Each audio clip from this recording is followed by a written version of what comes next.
Welcome to free crash course for competitive exams held by VIRAT HINDUSTAN SANGHAM in association with Manifest IAS Bengaluru. This program is inspired by Dr. SUBRAMANIAN SWAMY and it was inaugurated on 28th of January, right? So I'm the chief mentor of your program. I've been mentoring civil services aspirants for past 5 years, right?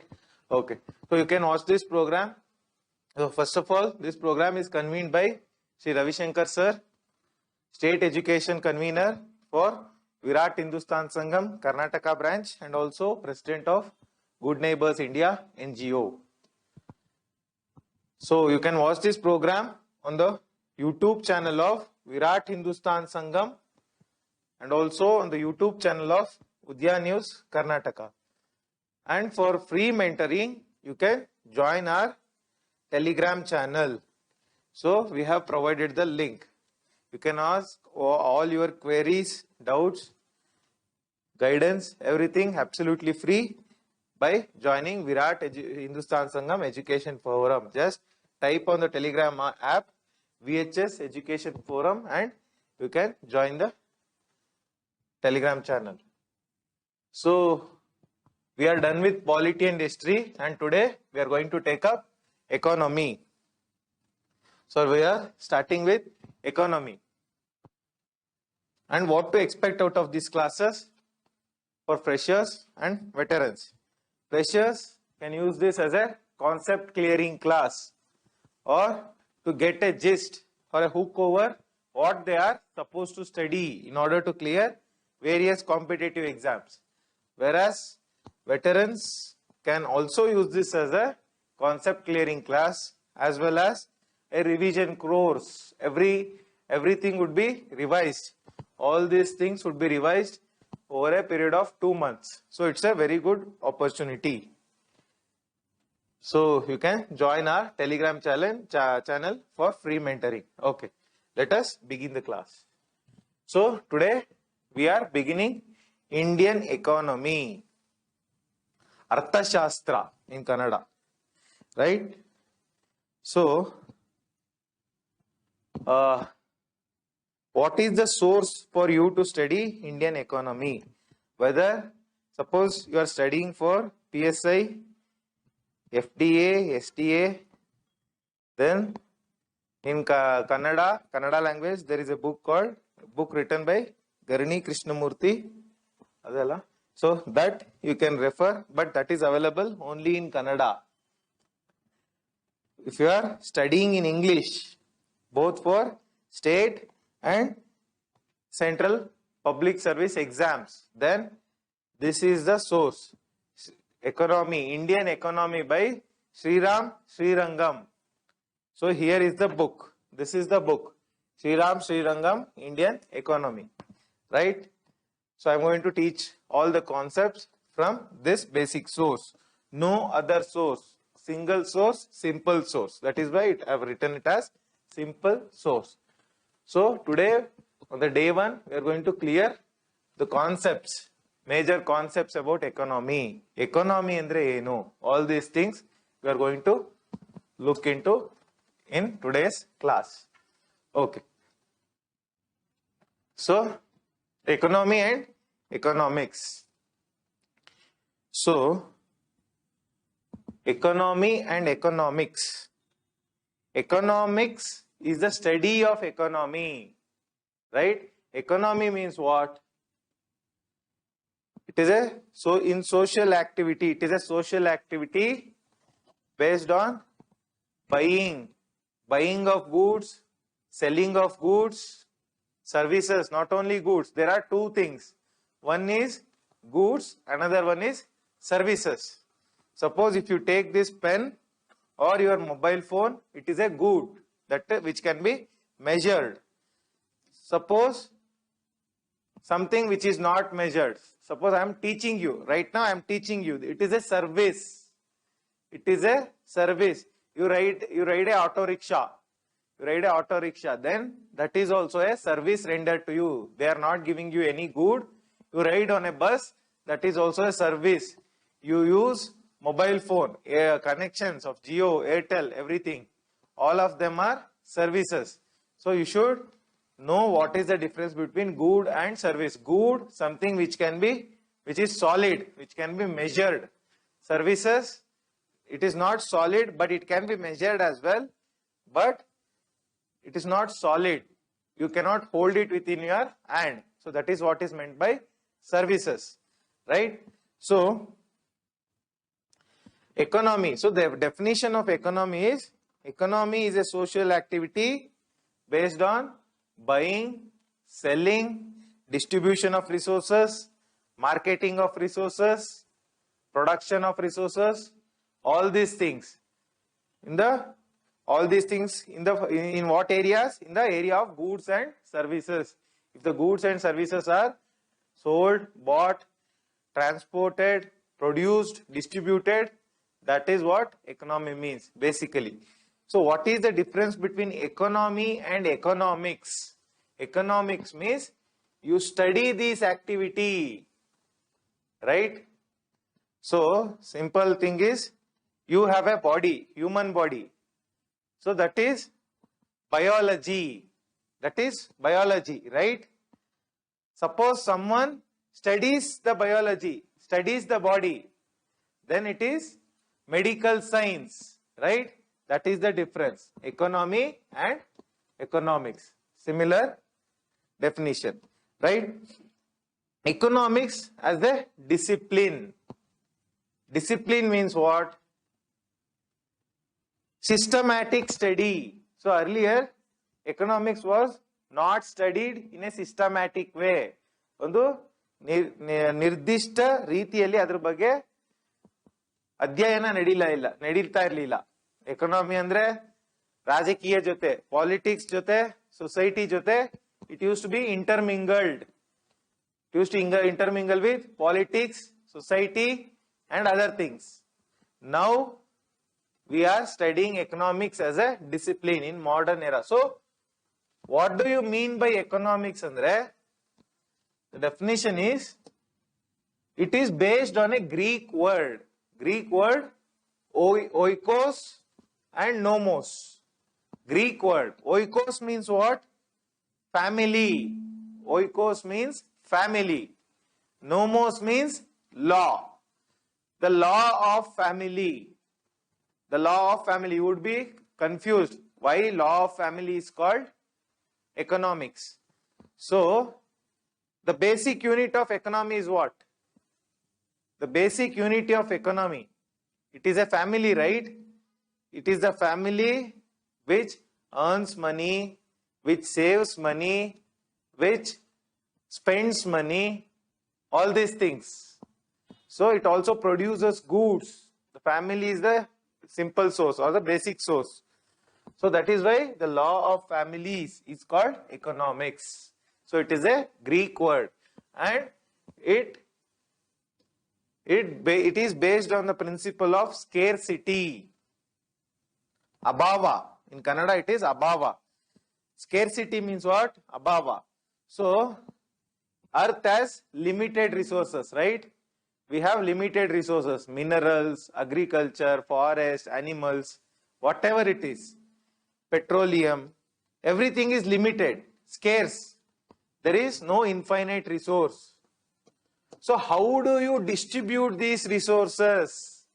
Limited resources na hege elru distribute ಮಾಡ್ಕೋತೀವಿ? Then that is the scarcity principle, right? Scarcity principle. So is it equally distributed? Is the resources equally distributed? No. Rich people have concentrated the resources. Poor have very limited resources. If you look at the Oxfam report says top 1% of world's population, top 1% of world's population own 43% of resources. Out of 800 crore population, 1% is how much? 8 crore. 8 crore population own 43% of the resources. Another estimate, top 8 rich people in the world. Top 8 rich people in the world own more than bottom 50% of the population. Bottom 50% of the poor population. So the resources are scarce, but they are unequally distributed. Unequally distributed. That is why you have Article 39B and 39C in Indian Constitution. It says, 39B says, prevention of concentration of resources. Resources na concentrate agbardu obrathranene. That will be inequality. Next says distribution of resources. 39C says distribution. It should not be concentrated. And the other thing says it should be distributed among all. That is the socialist principle. What is socialism? I am going to discuss in the further course. Right? Next we have Kuznets curve. Kuznets curve. What is Kuznets curve? Very important. So they are going to directly ask, what is Kuznets curve? So I spoke about inequality. I spoke about inequality in the scarcity. So Kuznets curve says measures inequality on the, this is what axis? Y axis, X axis, and per capita income. It measures per capita income, right? Inequality. So if they ask, please remember all the curves. All the curves are very, very important. They are going to directly ask questions. Inequality on the y-axis, per capita income on the, so you know what is inequality. Per capita income, I am going to discuss in some time. So per capita income, basic definition is GDP divided by mid-year population. GDP means what? Gross domestic product. So gross domestic product na mid-year population li divide madadre, we have per capita income, GDP or GNP. What is GDP? What is GNP? I am going to discuss. I am going to discuss in some time. Mid-year population, right? So suppose we say the GDP of India is 100 rupees. Suppose, and the mid-year population, mid-year around June, July, the population is 10. So what is the per capita income? Obratra ಎಷ್ಟು income ಬರುತ್ತೆ? 10. 10 is the per capita income. This is the concept of per capita income, right? Clear? So Kuznets curve shape is reverse parabola. Kuznets curve will be in this form. Please remember, I am going to emphasize again and again, it is a trace between inequality versus per capita income. You are going to get confused because there are many curves. Phillips curve is there. Many curves are there in economy. Kuznets is the first curve. So KUZNETS, right? So Kuznets curve. So it is always like, what does it says? If the per capita income is low, then inequality is low. Andre, ಎಲ್ಲರ ಹತ್ರ ಹಣ ಕಡಿಮೆ ಇತ್ತು ಅಂದ್ರೆ ಎಲ್ಲರ ಹತ್ರ wholesale ಕಡಿಮೆ ಇದೆ ದುಡ್ಡು, ಅವಾಗ ಇನ್ಇಕ್ವಾಲಿಟಿ ಎಲ್ಲಿರುತ್ತೆ? ಎಲ್ಲರ ಹತ್ರನೂ ಕಡಿಮೆ ಇದೆ, there is no inequality. But per capita income rise ಆಗ್ತಾ ಆಗ್ತಾ ಇನ್ಇಕ್ವಾಲಿಟಿ ಜಾಸ್ತಿ ಆಗುತ್ತೆ. Inequality becomes high. Some people will have less money, some people will have more money, right? But he says with time, if per capita income increases more, if it increases even more, then inequality again decreases. So illi ಎಲ್ಲರ ಹತ್ರ ದುಡ್ಡು ಕಡಿಮೆ ಇದೆ, ಇಲ್ಲಿ ಎಲ್ಲರ ಹತ್ರನೂ ದುಡ್ಡು ಜಾಸ್ತಿ ಇದೆ. So then inequality is less. So this is the Kuznets concept of Kuznets curve, right? Then economy, the concept, the economy also speaks about trade-offs. trade-offs. So what is a trade-off? We can study trade-offs at individual, societal, national level and also industry level. So what is trade-off andre? What is the principle of trade-off? Individual. So you have two options. Suppose you want to eat roti. You want to eat roti and paneer butter masala, and also on the other hand there is at a good hotel, and also at the other hand there is an option of eating chapati at a normal hotel, right? Roti at one big hotel, chapati at normal hotel. So, but roti cost 100 rupees. Chapati cost 10 rupees. So, also you want to buy some books. If you go for roti, you cannot buy books. If you go for chapati, you can buy books. So, you will go for chapati. This is trade-off. You gave off the option of roti. You gave off. Roti banana, you went for chapati. You traded off. You traded it off. Even though you could buy roti, you just traded it off with chapati, right? That is at the individual level. Societal level. Societal level alli, what is the trade-off? We have, suppose, liberty. We have the concept of liberty, right? Liberty andre individual freedom. We have traded off freedom with the government. So, is our freedom unlimited? No.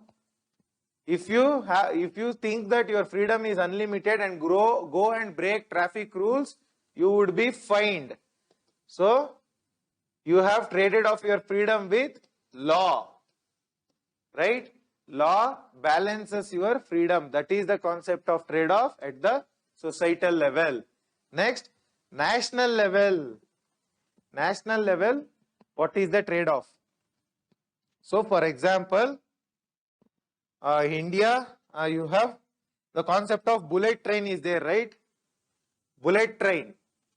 So, India wants to invest, suppose 1000 crore in bullet train or 1000 crore in what? 1000 crore in PDS, Public Distribution System, Ration Angdi.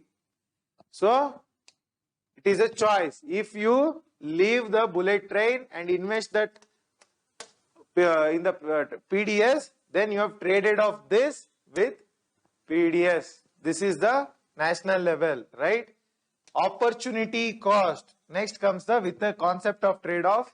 There is one concept called opportunity cost. What is opportunity cost? Suppose I have the option of going for a full-time job, which pays me 1 lakh per month, right? Next, I have an option of part-time job, which pays me some 25,000 per month. Okay, so here, if I, instead of full-time job, if I choose part-time job, this is an opportunity, right? I have two opportunities. So if I give off this opportunity and take up this opportunity, so this cost. So this has costed me. Instead of this, I have taken this. This is the opportunity cost. Like, for example, one more example I'll give you.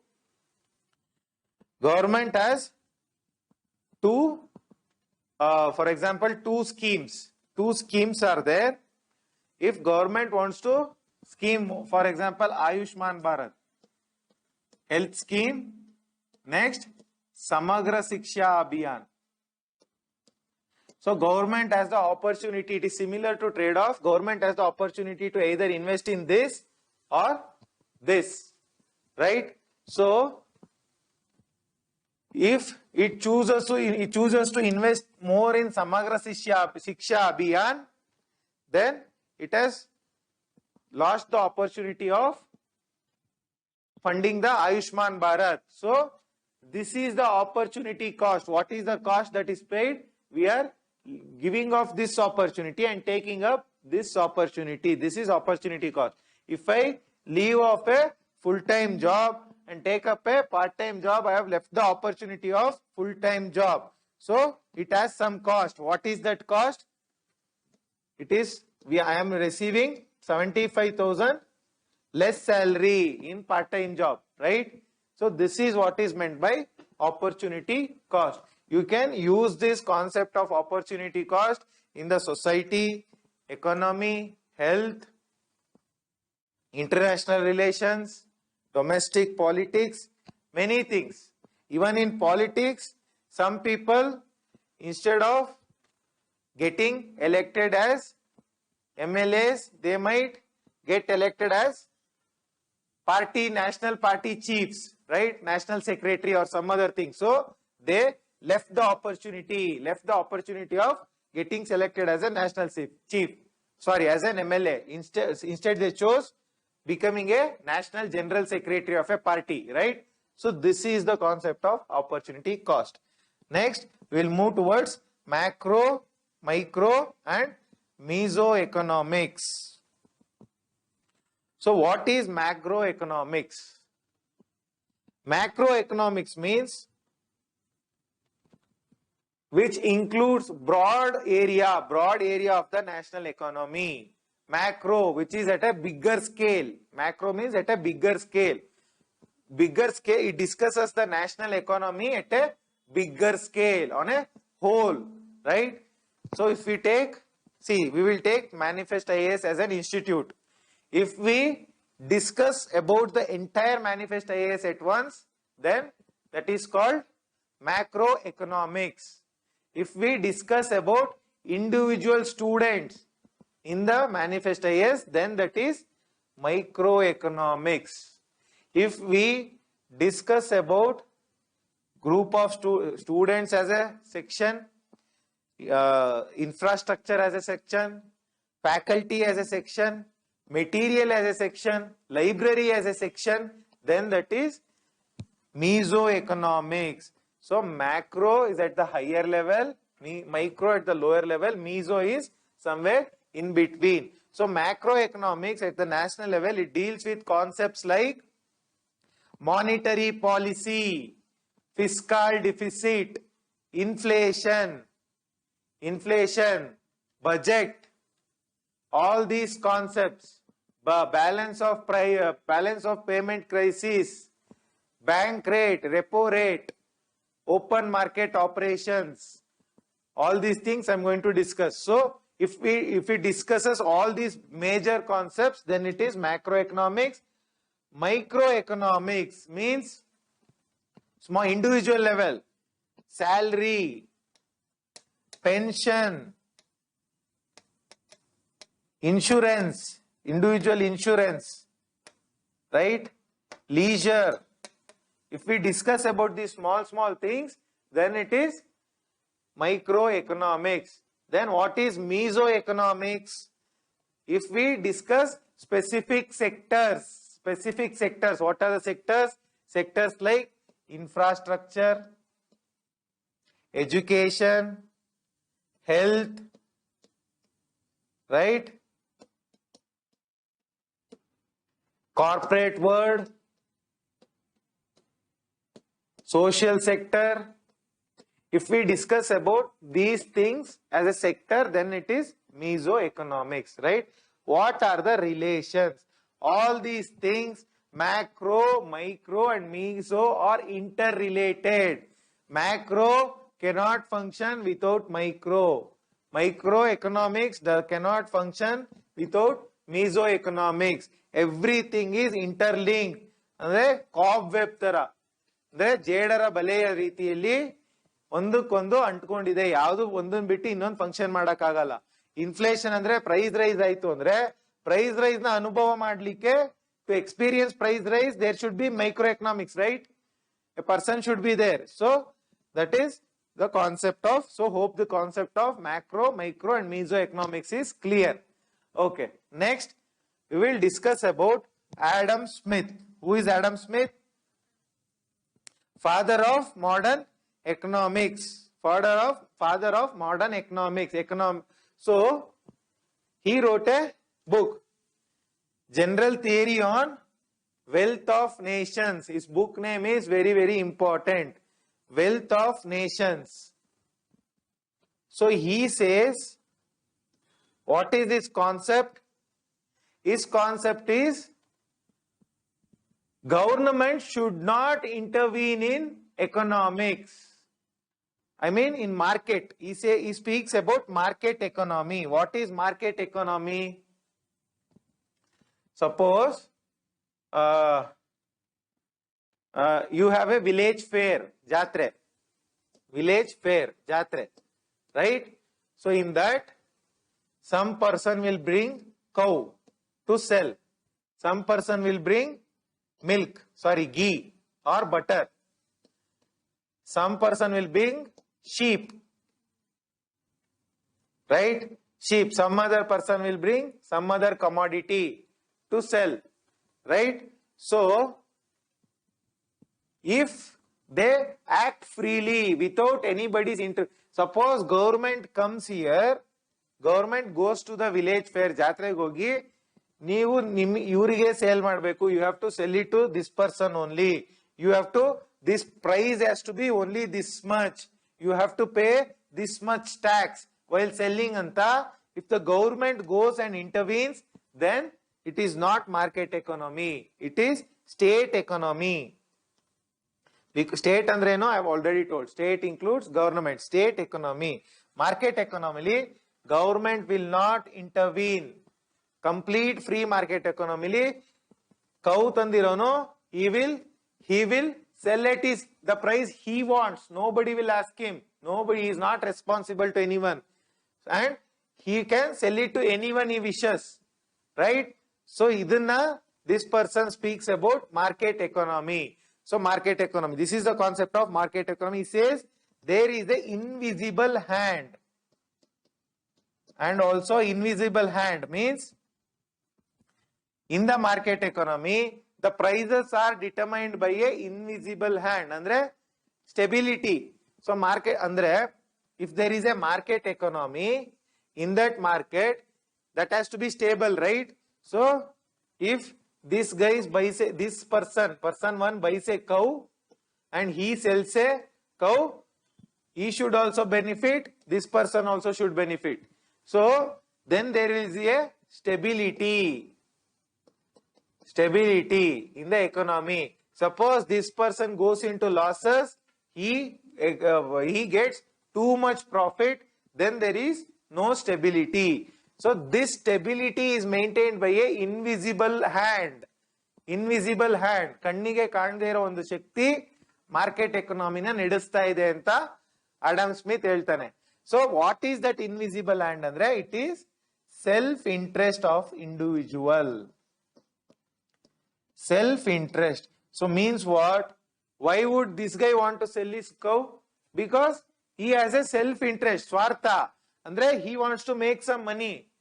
Why does this guy wants to sell ghee or butter? Because he wants to make some money. Why does this guy want to buy a cow? He has his self interest. He want to take milk and sell it. So everybody have self interest. You want a mobile phone. Why? You want to communicate with someone. So you have a self interest. You are sitting in the class or watching this video. Why you are watching? Because you have self interest of getting into civil services. This is the concept given by Adam Smith. So this is all about Adam Smith, General Theory of Wealth of Nations. General Theory on Wealth of Nations. Next, Political Economy. Political Economy. So, can economy function without politics?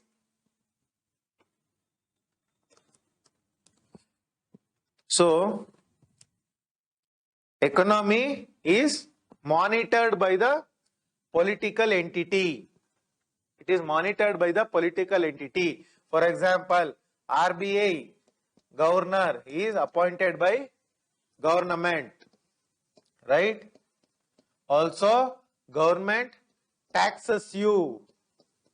Government taxes you, indirect tax, direct tax, and also income tax, various types of taxes.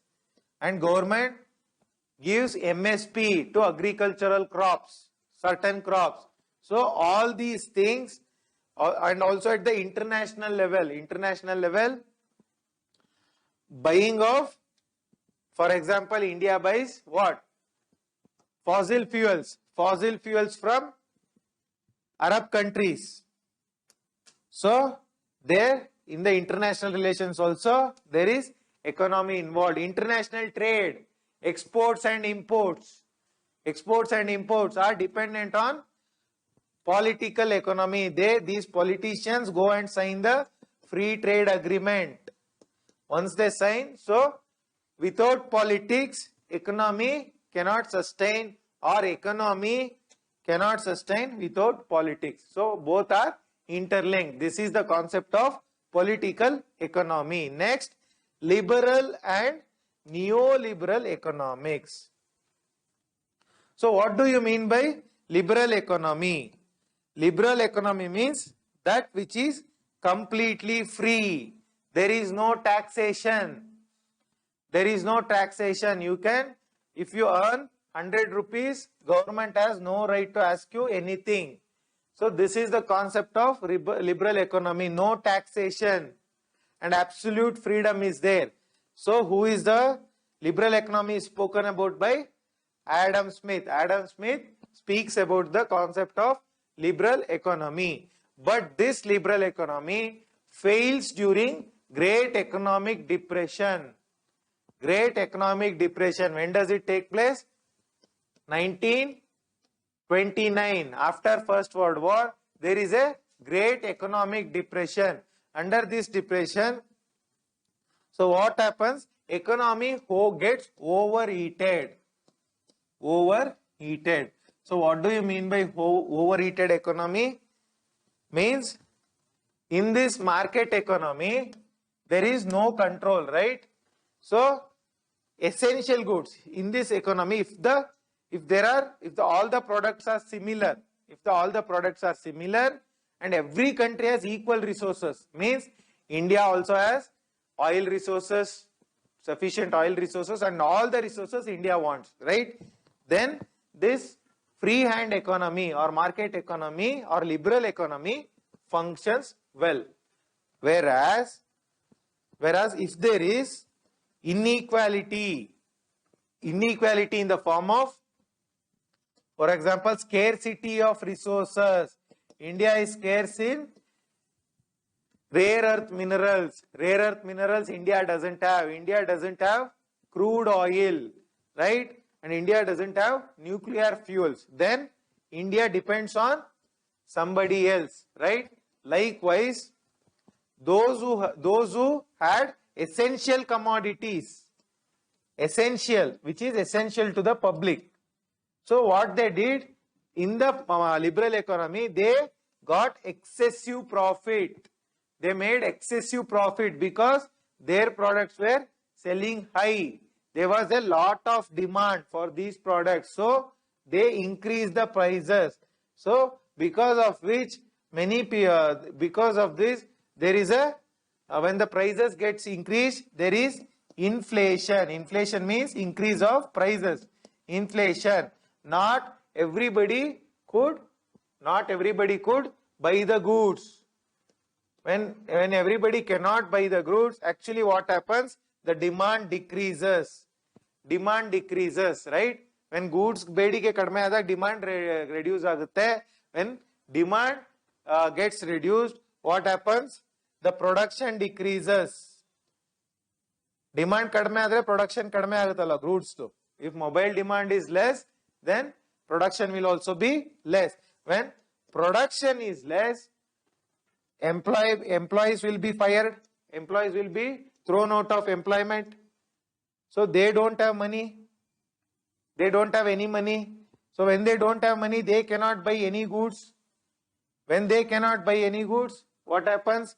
Again, if they cannot buy any goods, again the demand for goods decreases. When the demand for goods decreases, again production decreases. Again employees are fired. So this is called a vicious circle. Vicious circle. Demand decreases, and production decreases, employment decreases, and likewise it repeats, and economy goes into a spiral down, depression. So there is loss of employment. There is no employment at all, and there is no food. There is scarcity of everything, right?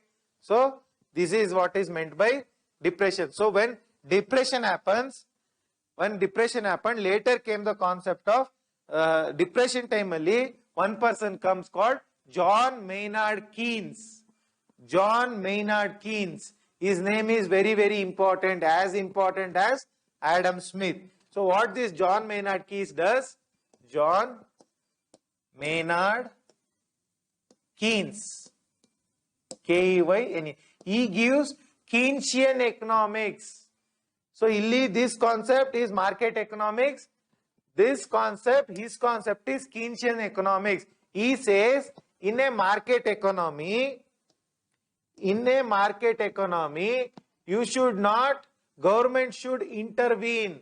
So in a earlier market economy, absolute market economy, government was not intervening at all, right? So heuristic bittidrinda, everything went into down and there was depression. So government should intervene and it should spend on social sectors.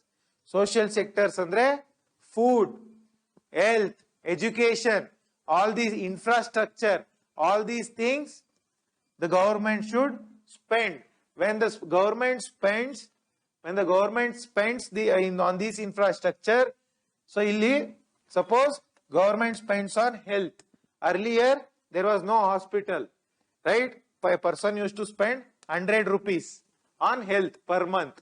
So when government builds a hospital, and gives free health care, this 100 rupees is saved for that person, right? So earlier you used to spend 100 rupees on health care to buy medicines or go to doctor. Now 100 rupees is saved. So this 100 rupees he will invest somewhere. He will use it to buy something. Avagenagutte, demand increases, right? When demand increases, production increases. When production increases, employment increases. When employment increases, goods amount of demand for the goods increases. Employment increases. Again, demand for the goods increases. So this is a positive cycle. Positive cycle is established by whom? By government spending. Clear? So this is neoliberal. This is Keynesian economics. But due to this Keynesian economics, there is lot of government intervention. Government intervenes too much. Andre, you illi spend mada. I told government will spend. Spend mada duddelinda barutte. They will tax the people. It will tax the people. It will regulate the sectors. So Keynesian economy, write down one more word. It is also called pump priming. Pump priming. P-U-M-P-P-R-I-M-I-N-G. What is pump priming? See, earlier there was depression. There was no money. So you pump the money. You pump the money in the economy. Who pumps the money? Government pumps the money and it establishes a positive cycle. So similarly, when government starts intervening in the social sector, if it intervenes too much in socialist economy, communist economy, government will set the prices. there is no private property. Every property is owned by the government. Government will collect taxes. Government will say you have to produce only this and you have to produce only this much only. So, ee tara restrictions aakdaga, there is no scope. So, ee riti restrictions if the government does, what happens? Individual effort is thwarted. See, suppose I am good at manufacturing mobile phones individually. So if the government says you have to, I have the capacity of manufacturing how much? 1,000 mobile phones per month. But government can say you have to manufacture only 100 mobile phones. Would I feel bad or not?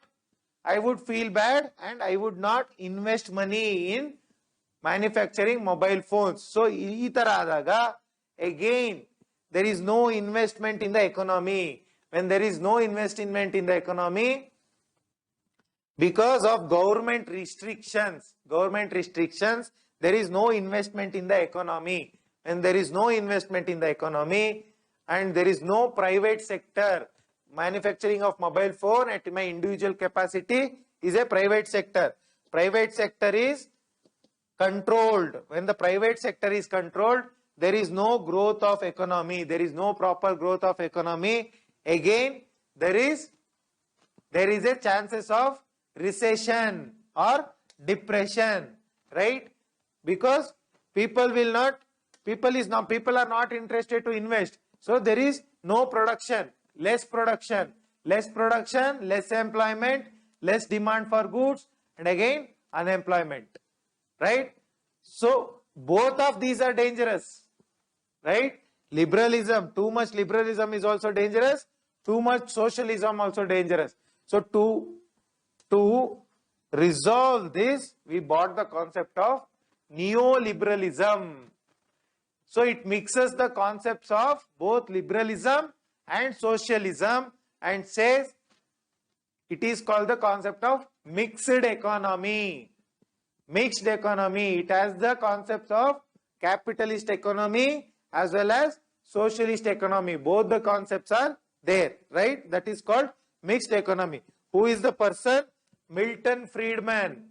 Milton Friedman, M-I-L-T-O-N-F-R-I-E-D-M-A-N. Milton Friedman is the person. Next, also we have Margaret Thatcher, British Prime Minister.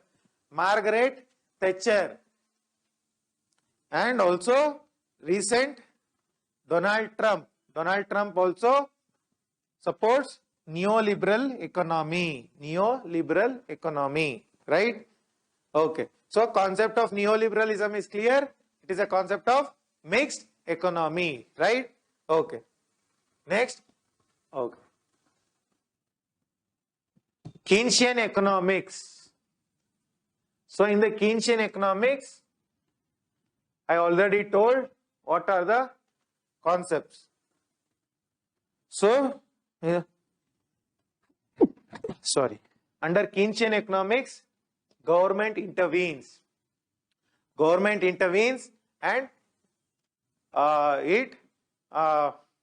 it also spends money. It spends money. Also, on the other hand, it imposes lot of restrictions. It also imposes lot of restrictions. So even the role of banks are also important.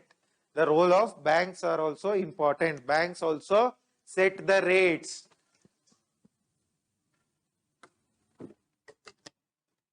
See, here government invests money in the economy, social structure and everything. What does the bank do?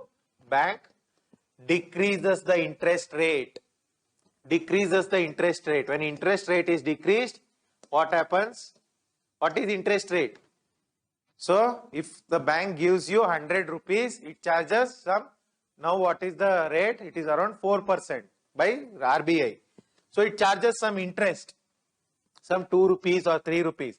If interest rate is decreased, the demand for money is more, right?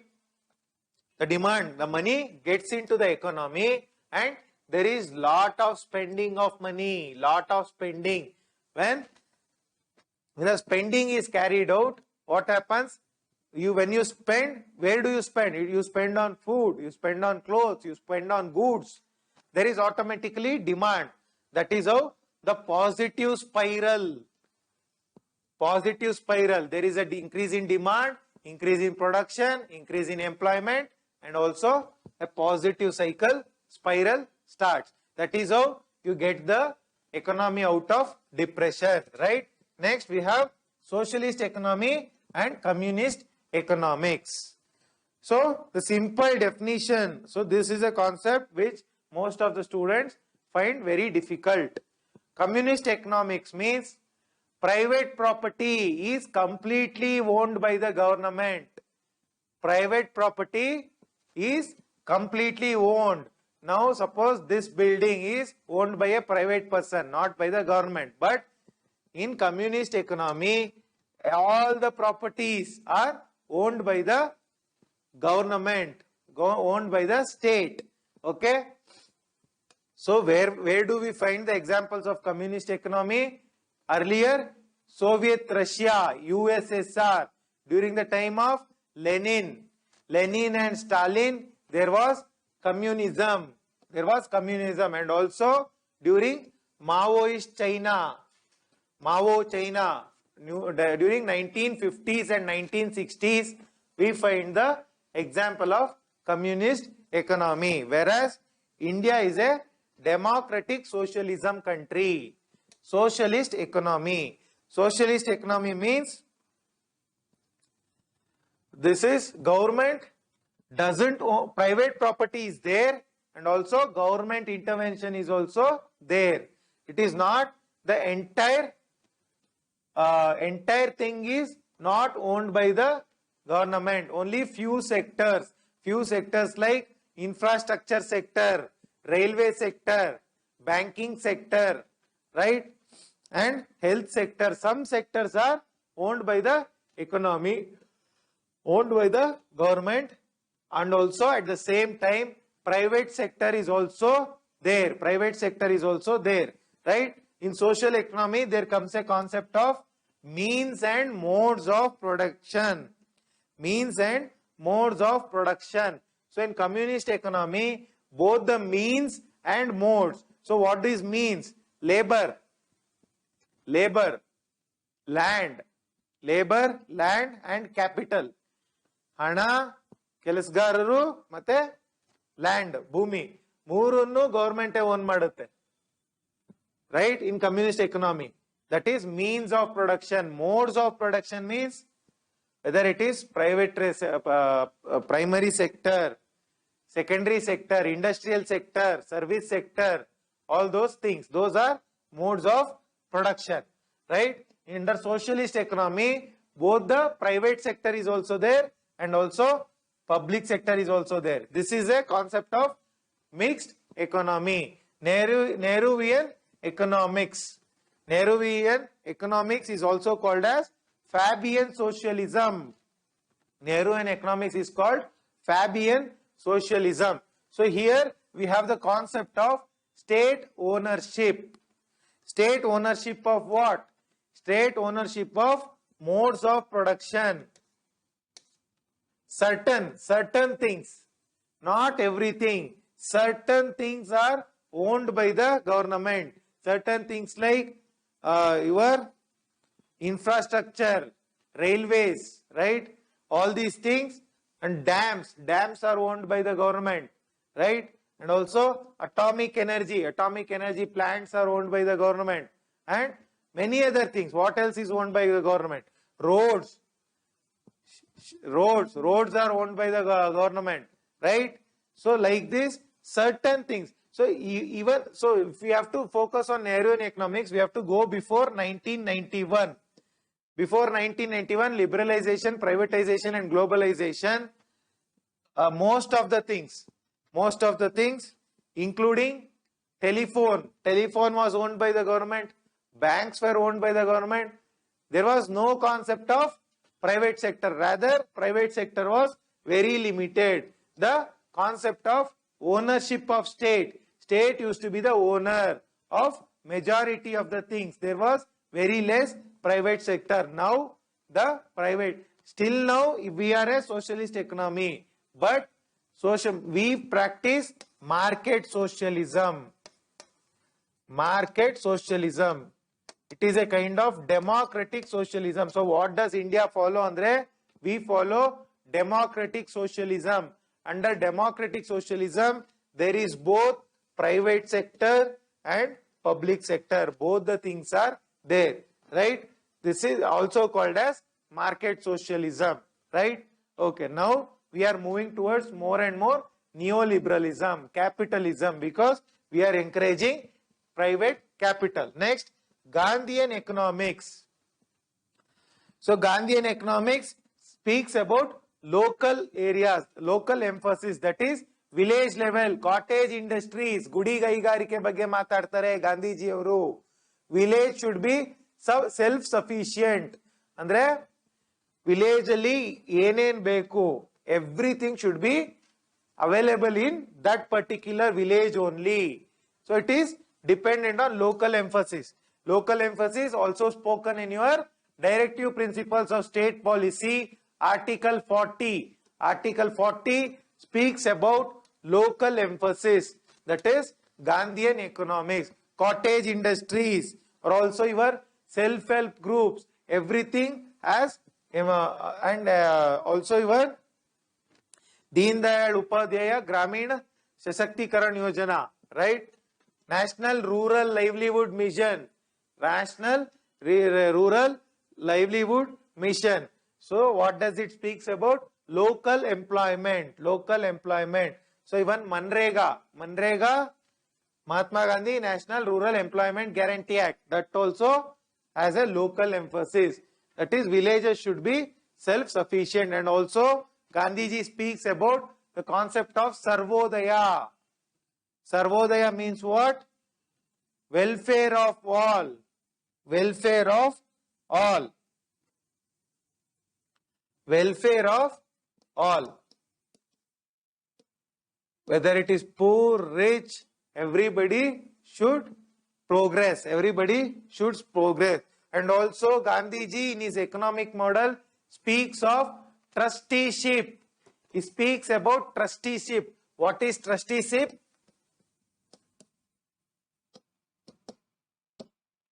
So there are poor and there are rich, right? Rich should be the trustees of wealth. Suppose rich are earning 1,000 rupees, poor 10 rupees. So he should be acting as a trustee. So trustee means what? Your societies, cooperative societies will have trustees, organizations, right? Registered organization for many parties and civil society. Many things have trustees, which means they manage the fund on behalf of the public and they utilize this fund. They utilize this fund for the welfare of society. They utilize this fund for welfare of society. So this is trusteeship, was given by Gandhi, Gandhian economics. Next, he also speaks about bread labor. What is bread labor? Everybody should earn his own bread. Every person should be our kaal mel avare nintkobeku. Bread labor. He should earn his own income. Everybody should have some bread labor. That is minimum wage. Minimum wage. What do you mean by minimum wage?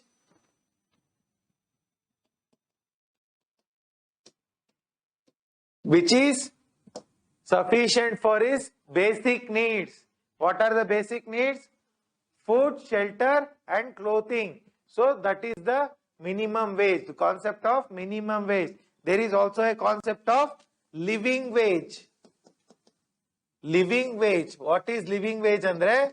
It is minimum wage plus education, health.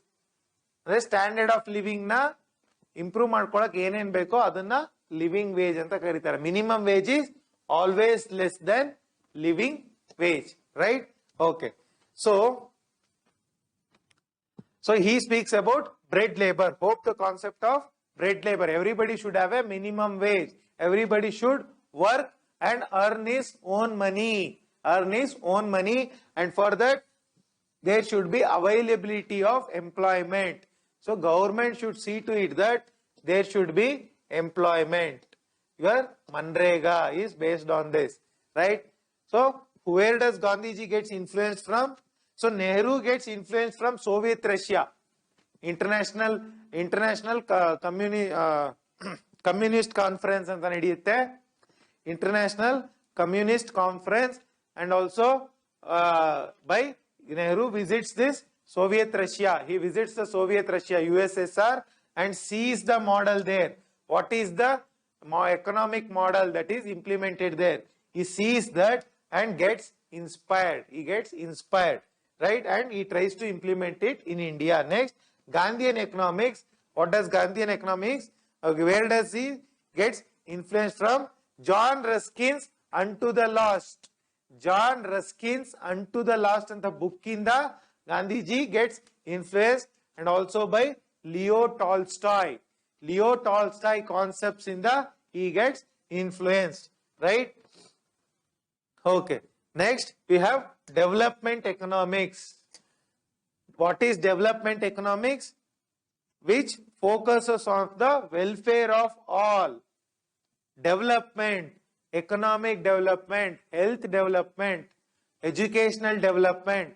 So that economics which focuses on the all-round development of the society, individual and nation, that is the concept of development economics. Okay, so this concept speaks of rise of per capita income. I already spoke what is per capita income. Okay, so this was given by whom?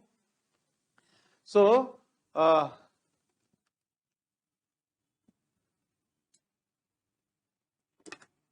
was given by Amartya Sen. Amartya Sen speaks about development economics, right? Next, state capitalism. State capitalism or Beijing Consensus. So opposite to Beijing Consensus, we have Washington Consensus. What is Washington Consensus? That is, it gives rise to two institutions, Bretton Woods institutions, IMF and World Bank, International Monetary Fund and World Bank. We are going to discuss it later. So this is Washington Consensus. So Washington Consensus adre basically understand it is related to capitalism or market economy or neoliberalism. It is related to those things, neoliberalism, capitalism or market economy. That is Washington Consensus. Whereas Beijing Consensus, it is the opposite of Washington Consensus. So what is Beijing Consensus andre? It is, so earlier during Mao time, Mao Zedong, right? So Mao, what does he do?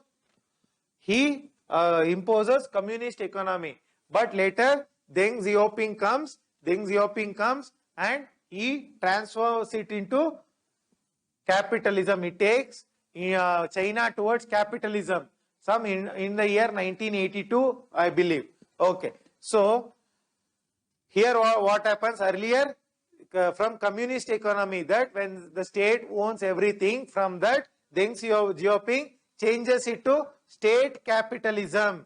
State capitalism is a different form of mixed economy. So the Indian mixed economy, we have the mix of public sector plus private sector. Private sector also invests, public sector also invests money, right? In state capitalism, it is the majorly the state also state encourages the people to invest, and also initially when Chinese people did not have money, it was the state, it was the government which invested lot of money in the building of infrastructure, if you look at the map of China, the entire eastern region, that is towards the South China Sea, entire stretch is industrialized. How did it get industrialized? It was the Chinese government which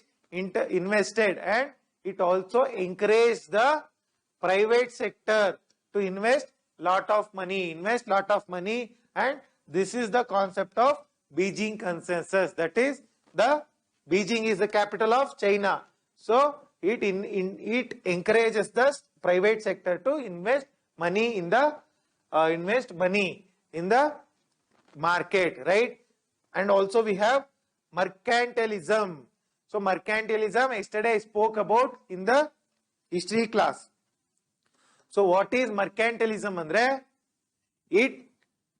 Mercantilism is derived from the word merchants. Merchants means what? Traders, those who trade. So these merchants, they are what? They are experts in exports and imports. This mercantilist economy relies on exports. Lot of exports from the country, and by exporting lot of things, it receives lot of money. By exporting lot of, that is the concept with respect to Make in India. So under Make in India, we export a lot of goods. We make the products here and we export. So we can say that is a concept of mercantilism. Mercantilism focuses on more and more exports, more and more forex come to our country. Forex means what? Foreign exchange, right? So if we suppose India grows mangoes, if we export lot of mangoes to Europe and USA, they pay us in dollars, euro and pounds, right? All of them, all that money we save in our banks, Reserve Bank. Reserve Bank holds the forex. What is the present forex number? It is reaching around $700 billion. So when we export more and more goods, we get lot of foreign exchange. So when we have more foreign exchange, it is good for the economy. How it is good? Because it promotes stability of the economy, right? How stability? If India has $700 billion of forex, suppose, and the fact is India doesn't have crude oil, India doesn't have petroleum. So if during the 1991, when there was no forex, India could not import petrol. When petrol is not imported, all the domestic people, public will protest, right? When we have more forex, we can import whatever we want. And also we can lend this and earn interest. We can lend this to people by other countries and earn interest. So that is the concept of mercantilism. It relies on exports, and also it relies on gold. Andre, earlier times, these merchants used to concentrate lot of gold. They used to export lot of things and gather lot of gold. That is why India was called as a sink of precious metals. Why India was called a sink of precious metals? Because India used to export lot of things, and all the gold in the world used to come and sink in India. One example I will give how India was a wealthy country. Very general example. See, you look at the gods of India and you look at the gods of Western countries. That may be Arab countries or also European countries. So those gods do not have, they have simple clothes, one shawl or something. Whereas Indian gods have lot of ornaments, jewels, golds, right? Because that shows India was the wealthiest country. Even our gods projected the wealth we had. That is, the India had 25% of the world's economy. I spoke about it in history, right? Next, mercantilism Also today, so gold, but today gold is a scarce element. There is no sufficient gold. So since gold is scarce, we are focusing on forex, foreign exchange, right? Next, trade wars. Trade wars. What is trade war? So USA and China are today involved in trade war. So what happens? China wants to export lot of goods and earn forex, right? But USA says it is competition. China is competing with USA, right? So here, when a country has more forex, its political power increases. More forex, more economy, more political power. So USA is irritated because China stands as a challenge to USA. So it has raised the concept of trade war. How did this trade war manifest? So this China exports goods to USA. USA increases the taxes on Chinese goods. It increases the taxes on Chinese goods. So Chinese goods become costly. So, and in the US, the demand falls for Chinese goods and people get attracted to USA goods, right? Similarly, USA in the trade war bans certain Chinese products. Bans. For example, India has banned Chinese applications, right? And also we have banned Chinese Huawei 5G equipment. Even USA has banned Chinese Huawei equipment. Huawei, Huawei 5G equipment. So that is also a concept of trade war.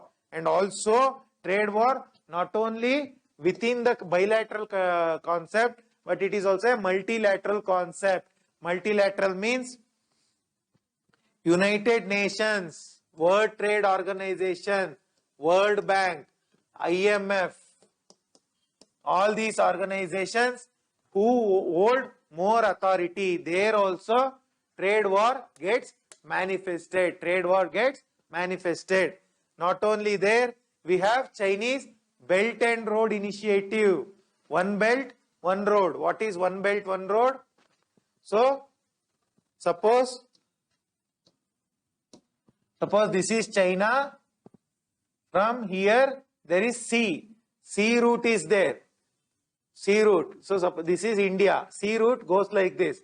And also, land route goes like this.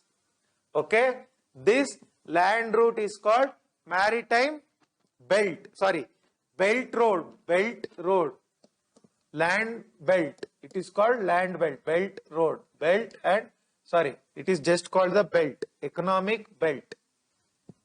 Right. This sea route is called road. So, don't confuse road as something on land. Road is maritime road.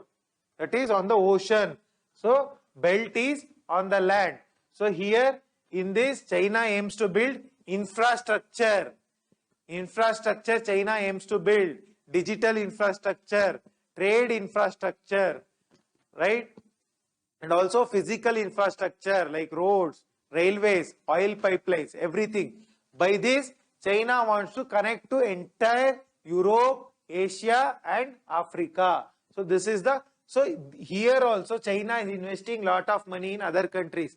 This is also opposed by USA. This is the concept of trade wars and it is can be seen as a modern form of mercantilism, right? Behavioral economics. So this was given by Economic Survey 2019. This concept was given by Richard Thaler. Very important. He got a Nobel Prize for Economics in 2017. Richard Thaler.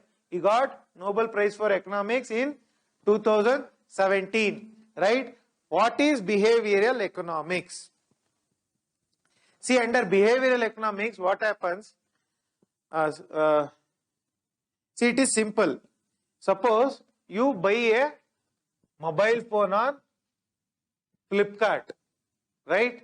If they market directly market, if they market 900 rupees MRP,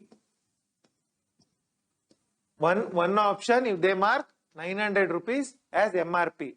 Another option, they mark 1000 rupees MRP and give 10% discount. Would you be attracted by this or this? We would obviously be attracted by this because it is human nature. Human nature. This is the concept of behavioral economics. Based on human behavior. How the humans spend. How do they spend? What do they demand? What goods they demand? What services they demand? Based on which they demand? How those demand can be tweaked? How that demand can be impacted? Everything is spoken under behavioral economics. It was given in Economic Survey 2019 and it speaks of nudges. Nudges. So what do you mean by nudges, Andre? This 10% discount is the nudge.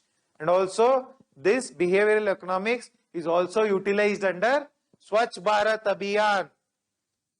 Swachh Bharat Abhiyan, it is used. Digital India Mission, it is used. Jan Dhan Yojana, it is used. And also Ujjwala Yojana, it is used. So and we will speak about Swachh Bharat Abhiyan. Earlier, there was no toilets, right?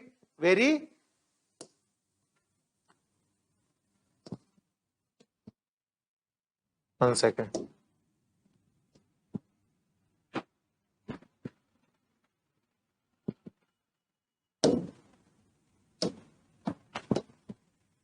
So earlier there was very less toilets, right? So to build a toilet, if the government asks you to build toilet, would the people build toilet? No. If the government says you build toilet, we will give 50,000 rupees subsidy, then obviously people will build toilets, right? This is the nudge. Nudge means to push the people to do good things. So this is the concept of the behavioral economics. Similar in your digital, Jan Dhan Yojana. Jan Dhan Yojana, if you enroll in the bank account, you get 1 lakh rupees free accident insurance. So it is a nudge. It will encourage people to get enrolled in Jan Dhan Yojana, right? So that is the concept. Next, we have green economics. So what is green economics, Andre?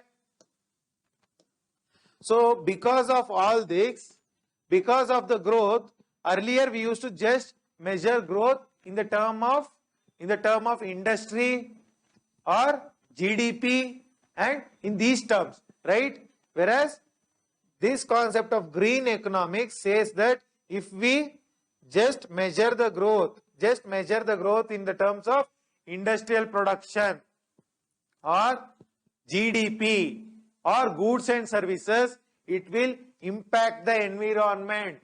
Impact the environment in the terms of pollution, greenhouse gases, global warming, all these things. So what does green economics says? So it is given by, one of the concept is given by Thomas Malthus. Malthusian theory on population. He says resources are limited, right? Resources on earth are limited. We have limited resources. Alva? So, but population is increasing. When the population increases, there is increased demand on the resources. There is a increased demand on the resources. So, it will lead to lot of problems. That is tried to get addressed in the green economics. And also, there is a report called Limits of Growth. Limits of Growth anta one report barutte in 1968. 1968 this report comes, and also there is Brundtland Commission report. Brundtland Commission report. This comes in 1987. It also says that growth, that the GDP based growth which we are pursuing is bad. We have to pursue green economics. That is said by Brundtland Commission.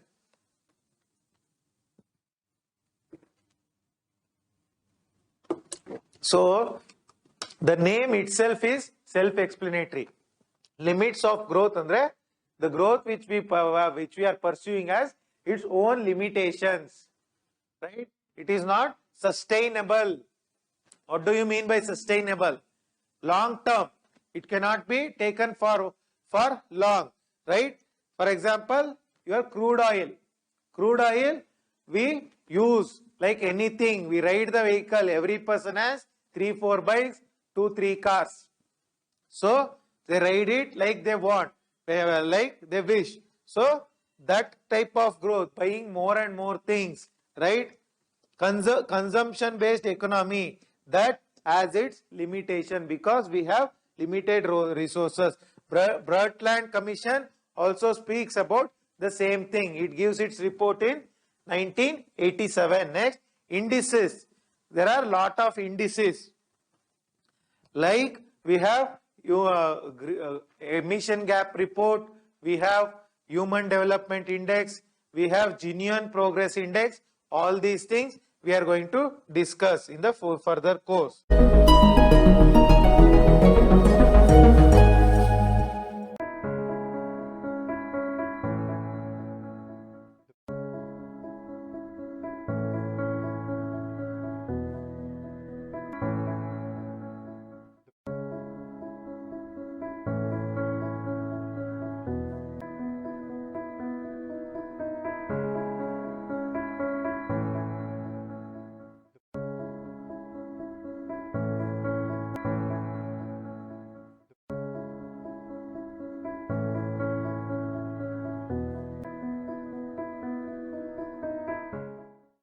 Right?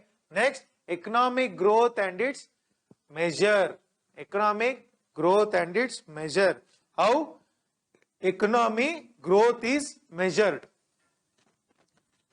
We are producing some things, right? Some products we are producing. So I am giving this service of teaching.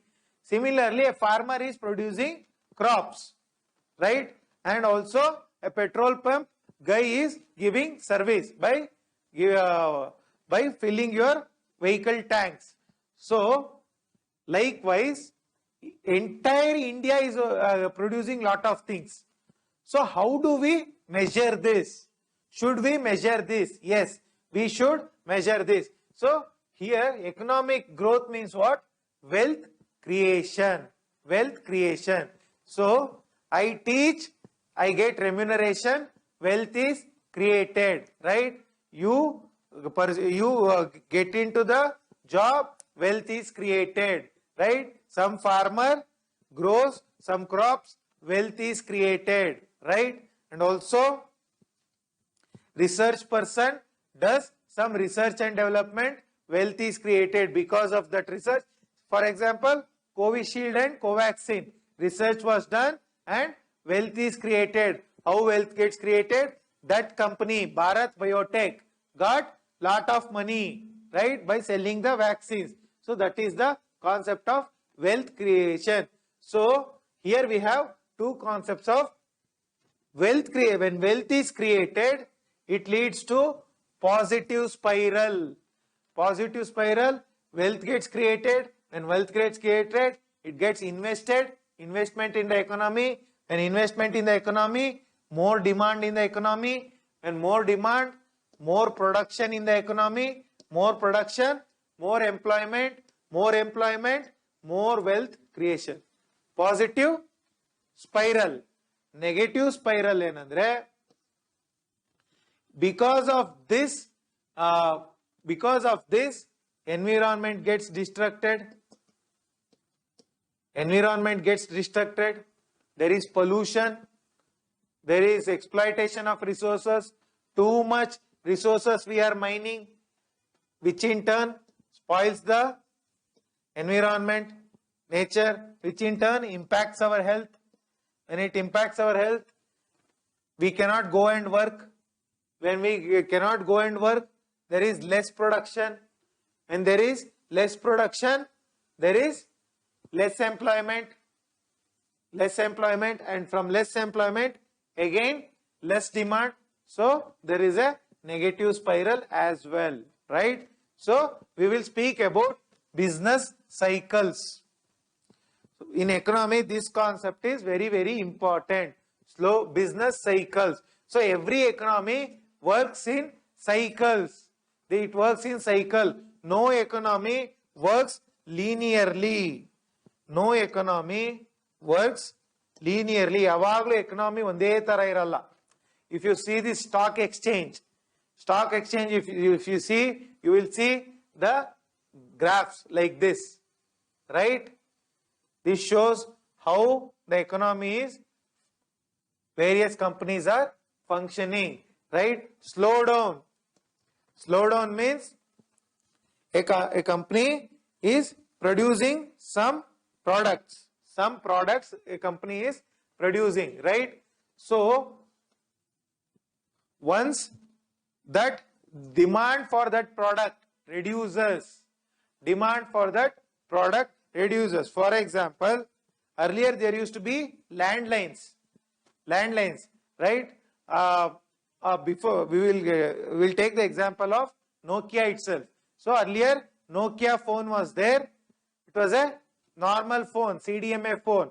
But once smartphone came, Android phone, the demand for Nokia decreased. When it decreased, the Nokia industry slowed down. Because there is less demand. Likewise, during COVID, many sectors slowed down. Tourism sector slowed down. Industry slowed down. Transport slowed down during COVID. This is the concept of slowdown. Recession means what? Recession means when this here when we speak about economy, we speak in quarters. So every year has 4 quarters. So the first quarter begins from April to June. So year has how many months? 12 months. It is divided into 4 quarters. So the first quarter starts from April to June. This is the beginning of what? Financial year. All the banks will close the accounts on March 31st. Next quarter begins from July to September, right? Likewise, this is the second quarter, third quarter, fourth quarter. So if the economic slowdown is continuous for 2 quarters, this here also the economy slowed down, here also economy slowed down means then it is called recession. We call it as recession. 2 quarters of slowdown is called recession. What is Great Recession? Great Recession is also called double dip recession. See, whenever there is recession, I told you government will invest money. Pump priming. So during COVID also, government gave very less interest, money at very less interest, repo rate 4%. So when pump priming is done, and also government invested lot of money through your Atmanirbhar Bharat, right? Through Atmanirbhar Bharat, much money was invested in the government. So here, what happens? Even when the government invests, if the economy doesn't recover, even after government intervening, if the economy doesn't recover, then that is called double dip recession or Great Recession. So here we have this, for example, for this is 2008 financial crisis in where? USA 2008, there is a financial crisis. Alli enu anta I'll tell you later. What is this financial crisis? Not very important. Andre from exam perspective, but knowing it is important. Okay, next, depression. When this, even after so many things, nothing works out, and the recession goes on continuing in intensity. More and more people lose employment, more government cannot do anything, prices gets high, currency falls, banks go bankrupt, right? Industries lose money. Then that condition is called monsoon also fails, right? No agricultural production. That condition is called depression. The only example is 1929 Great Economic Depression, right? Next, this is the concept of business cycles. So next we have the concept of measuring economic growth. See, economic growth is there. Economy is growing. You will read in newspaper that economy is growing at 4%. Economy is growing at 10%, right? So, how do we measure it? How that growth is measured? So, here we measure it through various things called GDP, GNP, right? National income, so many other things. So this concept, measuring of economic growth, was given by Simon Kuznets. I spoke about him in the Kuznets curve, right? Kuznets curve I spoke, right? He gave the measurement initially. Initially, who gave the measurement of economic growth? By Simon Kuznets. Who measures the economic growth in India? Andre, the organization is Central Statistics Office. Central Statistics Office, right? It is under Ministry of Statistics and Program Implementation. Who is the minister? Is it Sadanand Gowda? So check out whether Sadanand Gowda is the Minister for Statistics and Program Implementation. So it is given by Central Statistics Office. All growth, employment, inflation, industrial measure, everything is given by this organization. Central. Now it is started. Now it is changed as National Statistics Office. Okay. So GDP, GNP. So this concept we have to know. GDP. So GDP andre no, gross domestic product. So what do you mean by GDP? Suppose this is one country, right? This is one country. And this is the boundary of this country. Let us name this country X. Whatever the production that happens within the boundary of this country, production of goods, production of services that happens within the boundary of this country is called the total value of all the goods and all the services that are produced is called GDP, right? Whether it is industrial goods, services, banks, trade, tourism, education, health, right? So many things. Everything is called GDP. Whatever production that takes place, that is called GDP. What is GNP? Gross National Product. Gross National Product, right? Gross National Product andre. So it includes all the, suppose this is a country. So GDP is a geographical faculty. Geography ಒಳಗೆ ಏನಾಗುತ್ತೆ ಅದು GDP. Clear? So GNP andre, it is a citizenship concept. Citizenship. Suppose this is India. Whatever the Indians produce, that is counted in GNP, national citizen. Suppose I am an Indian, I am in London, I produce something, even that gets counted under GNP. I need not produce within India, I can go into London and produce, but I am an Indian citizen. I am producing that product, that is why it gets counted as GNP. GNP, whatever the citizens produce. GDP, whatever is produced within the boundary of the country. Clear? Okay. Illi, there are two things. One is, we will take the example of Germany. Suppose, see, illi India dalli some, let's say, some Americans are there, right? This is, let's say, this is England, illi some Indians are there, right? So under GDP, whatever even the Americans produce within the boundary is counted.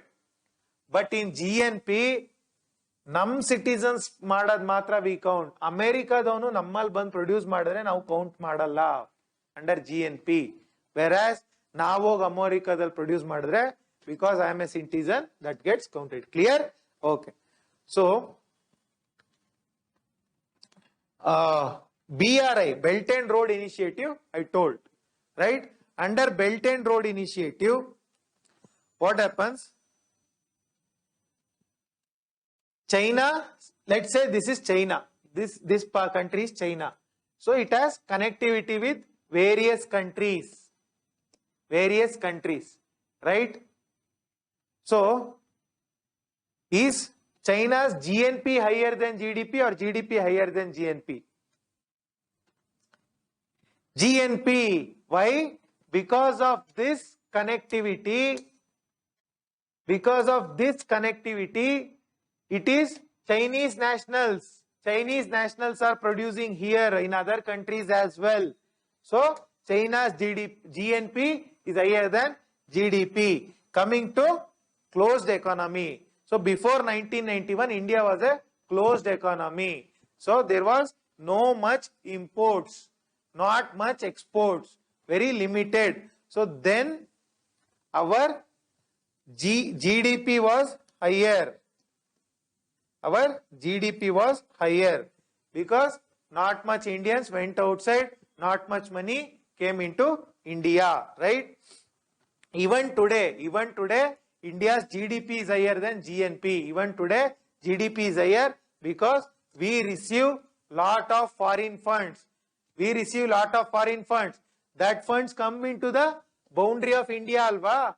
It is utilized within the boundary of India. That is why India's GDP is higher. So you may say there are so many Indians who are producing so many things outside India. So GNP should be higher. But if you calculate, subtract and add, if you subtract that whatever the Indians produce outside the country and add the foreign investment, FDI, actually FDI is higher.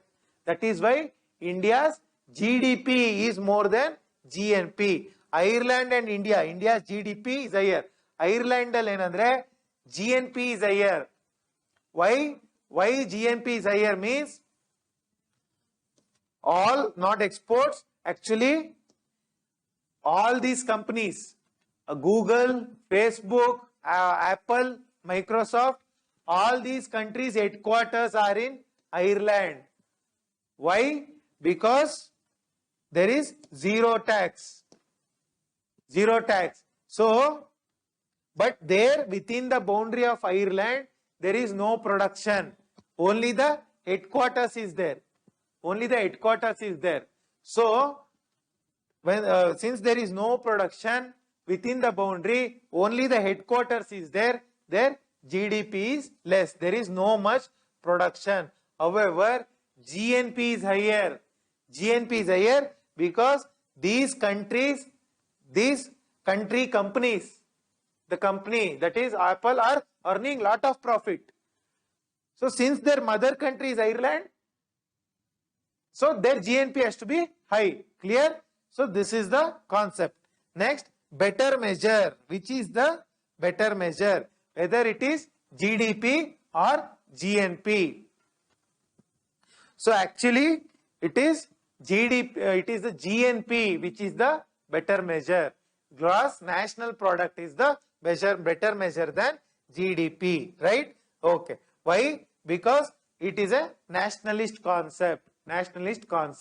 Because whatever the foreign investment, I told, foreign investment is high in India. It comes to India and produces lot of things. But those foreign companies will take the profit and go back.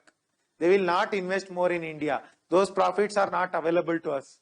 Whereas Indians go and produce somewhere else, that profit comes back to India, right? So GNP is a better measure than GDP. Clear? Okay. Next, share in economy sectors. So how many sectors we have? Primary, tertiary and quaternary. So primary sector involves agriculture, fisheries, mining. So this is basically the fishery, forest, minerals and all those things, minerals and quarry, all these things are primary sector. So primary sector contribution to India's economy is 18%. 18%. Okay. So under this, agriculture contribution is 15%. That is this sector, 15%. Okay. So next we'll talk about the secondary sector. Secondary sectorally we have industry. Industry is there. All your tourism, all your manufacture, electricity production, petroleum production, all those things comes under secondary sector. And also construction also comes under secondary sector. Secondary sector contribution to Indian economy is 27%. 27%, right? Next, we have tertiary sector. Tertiary sectorally, we have first tourism, trade, education, hotels, right? Education, health, everything comes under tertiary sector, right? Not only that, even your real estate and other services comes under this. Not only this, also government services also comes under tertiary. Tertiary sector contribution to Indian economy is 54%. 54%, right? So this is the sectors. Apart from this, there is one more sector, quaternary sector, but mostly it is included in the tertiary sector only. What is quaternary sector andre? It is actually your research and development, R&D irbodu, intellectual property, scientific research, intellectual property. So Covishield is manufactured, they file IPR that no other person should manufacture it. So that is quaternary sector, research and development, scientific innovations, and also buddhiಗೆ related ಯಾವ್ದಾವ್ದಿದೆ ಅದೆಲ್ಲ quaternary. ಬುದ್ಧಿಗೆ related ಆಗಿದೆ, something related to knowledge. Clear? Okay. Next we'll talk about gross value added. So simple agi I will tell you what is gross value added. Gross means everything. Value added, right? So we will take this book. So illi who are all involved? First is the person who designs the book, the person who manufactures the pages, the person who prints the pages, the person who types the pages, the person who gives the content, the person who designs the book. So many people are involved, right? All of them are giving their value. They are contributing their value. If we include all these values, then this book comes. Then it is called gross value added. Clear? So gross value added, I just told you about one book. If we take the entire Indian economy na full tagondre, what is the gross value added? So the simple definition is GDP minus indirect taxes.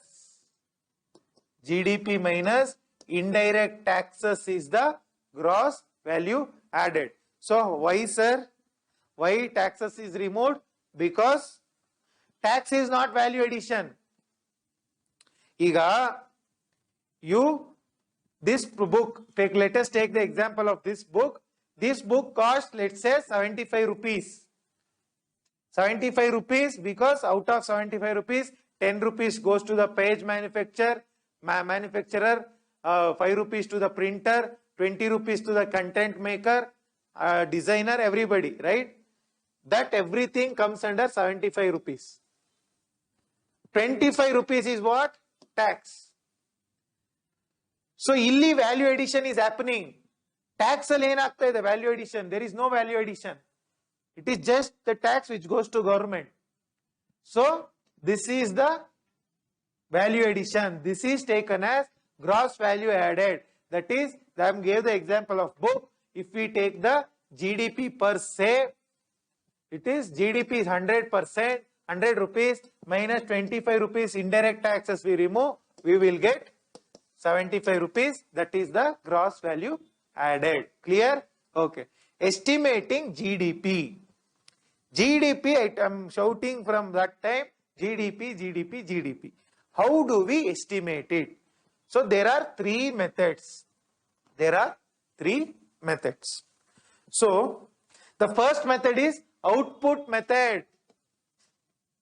Output method. Whatever the goods that are manufactured, goods and services that are output from the industry, right? So, I am teaching here, the teaching is the output I am giving you, right? Suppose some bulb manufacture industry is there, the bulb is the output, right? So, whatever the goods and services that are output is called the output method, first method. Next method, expenditure method. See, when you put some output, in turn what you get? You get money. I am giving the teaching output, I get income, right? Somebody manufactures bulb, he gets what? Money. So that is the income method. Income method, whatever from the output, whatever the income we are getting, that is income method. So, you output na calculate madru one value barbeku, input na calculate madru same value should come, because whatever you output, same income you are getting.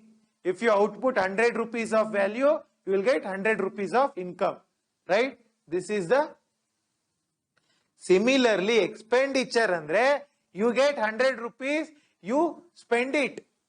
You spend it on food, clothing, rent and all those things.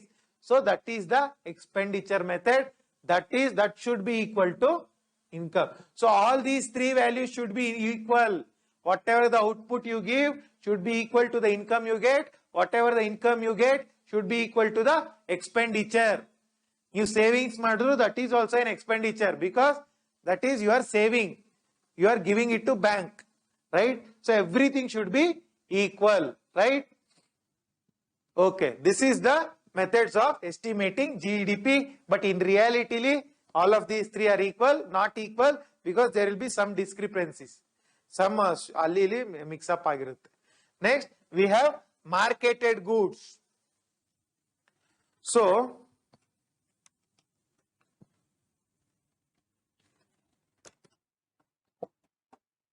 what are the marketed? First, we will talk about final goods. See, we will take the example of this mobile phone. This is a final good. Final agi nan kaili irtakanta ondu product. E product manufacture agbekadre, there are various semiconductor chips, displays, batteries, wires, ports, various things, software, hardware, various things. So, all those things come together to become this good. So, this is the final good, whereas the transistors, the chips, the semiconductor chips, the software, all of them are called intermediate goods. Intermediate goods, right? So only the final good is counted. Only the final good is counted in GDP. Madhyadar, for example, you car na buy, if you buy a car, tires, the batteries, the steering wheel, the seats, all of them are intermediate goods. They come together to form a final car. So GDP counts only the final car, not the intermediate goods. Why? If they count the intermediate good and also the final good, double counting agutte. Illu count madirtira, illu count madirtira. It will lead to increased value. That is wrong, right? That is final good. Next, newly produced goods. GDP only counts the newly produced goods. So what do you mean by newly produced goods? So I bought this book from Flipkart or some bookstore. This is a new book.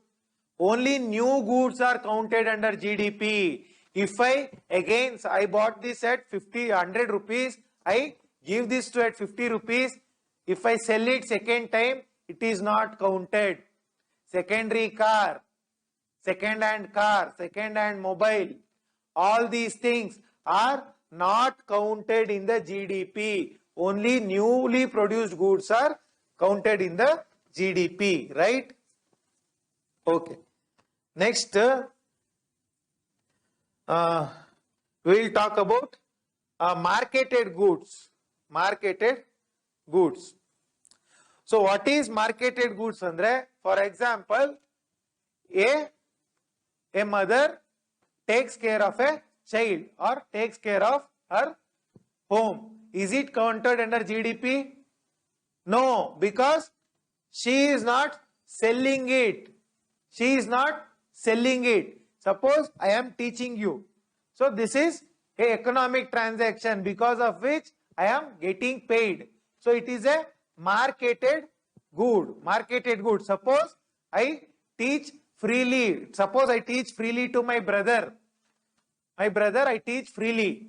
That is not marketed, right? So even the social service, NGOs, those are not marketing the goods. They are doing it for free. So GDP counts only the marketed goods, right? Okay. Next, we will talk about transfer payments. Transfer payments. So what do you mean by transfer payment?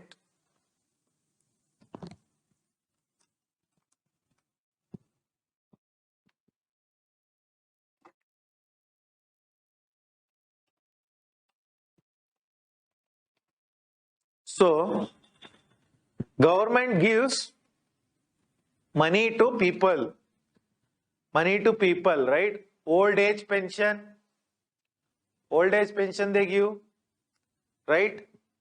And also this pregnant women, they get money. So those kind of payments which are given by government without any services being done, because old age people, they get 500 rupees or 1000 rupees under Indira Gandhi National Old Age Pension Scheme, right? And pregnant women get money under Janani Suraksha Yojana, Matru Vandana Yojana. So there they are not giving any service, simply they are getting money.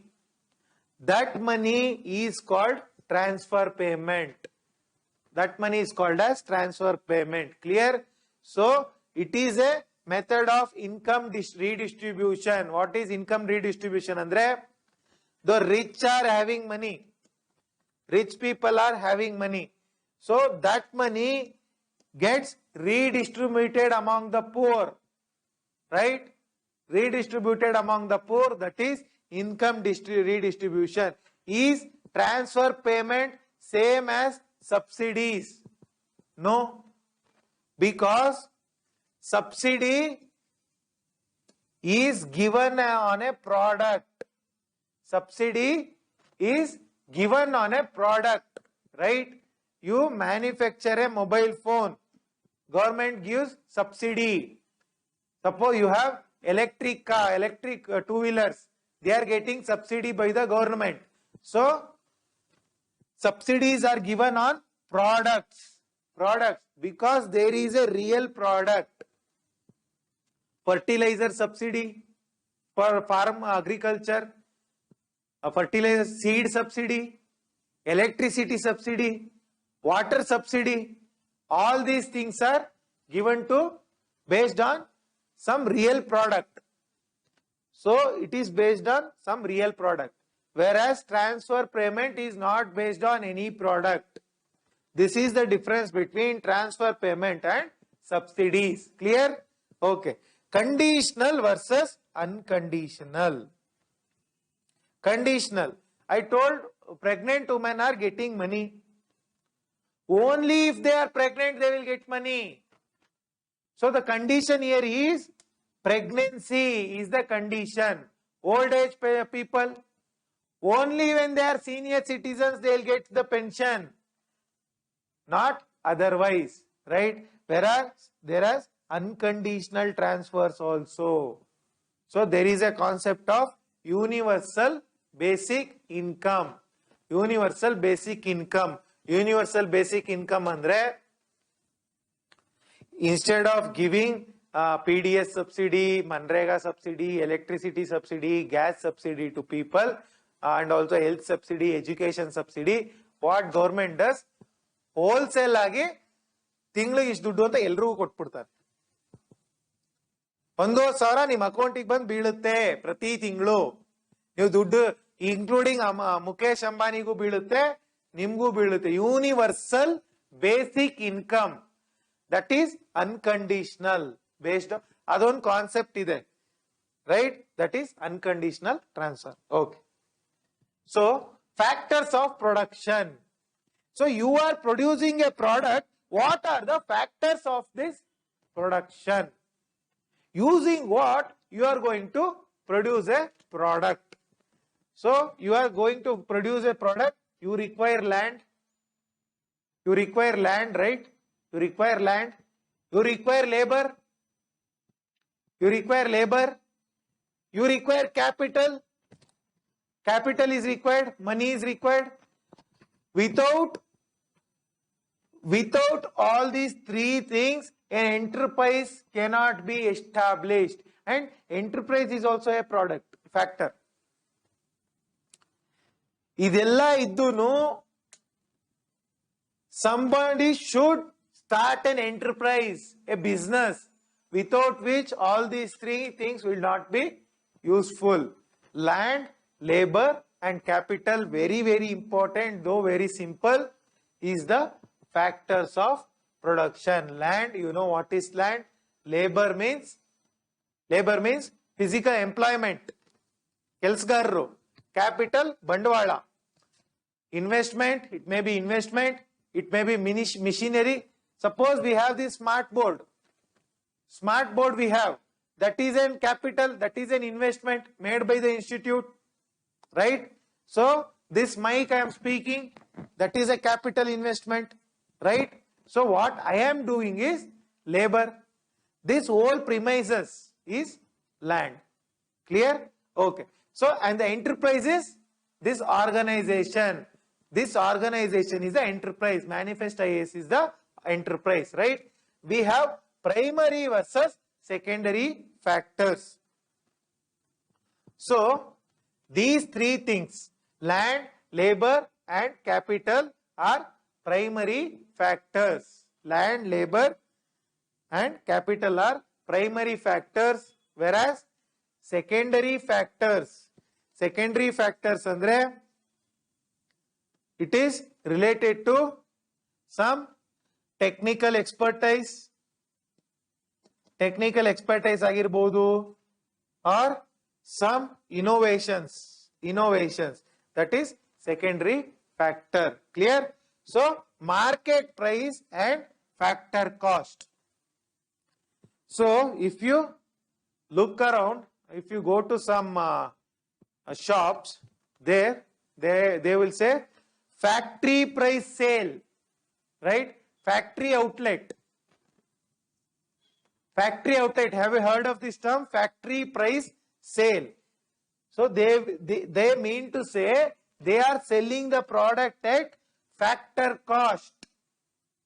Factor cost andre what? See, suppose this is the industry. This is the industry and this is the gate of this industry. It is some boundary is there for that industry. Here is a gate. Here some security person is there, right? So whatever the production that takes place within the industry, while getting out of the gate, what is the price that is given to that product? While getting out of the gate is called as factor cost, right? If to this factor cost you add indirect taxes, taxes are added and subsidies are deducted. Then it becomes the market price. So that is why iPhone, if you buy at a factory, you cannot buy iPhone at factory. If you buy a cloth at factory, it is lesser than market price, because in the market price, indirect taxes are added and subsidies are subtracted. Indirect taxes addition is clear. I know you guys wouldn't understand why subsidies are subtracted, because once this product comes out of the factory gate, government adds taxes, right? But similarly, government gives subsidies. Right? So, for example, electric car, it comes out of the gate. So, the price is, let's say, 1000 rupees. Government adds 100 rupees tax. So, that is why I am adding the indirect tax. Government subtracts. Government gives 50% subsidy, 50 rupees subsidy. So, the effective price of the car is 1050 rupees with, right, 100 rupees tax, 50 rupees subsidy. So, subsidy I am subtracting. Clear? So, that is why the formula for market price is factor price plus indirect taxes minus subsidies. The formula is very, very important. So, next, the concept of GDP and NDP. We know about GDP and GNP. Now, what is this NDP? See, NDP means, G means what? Gross.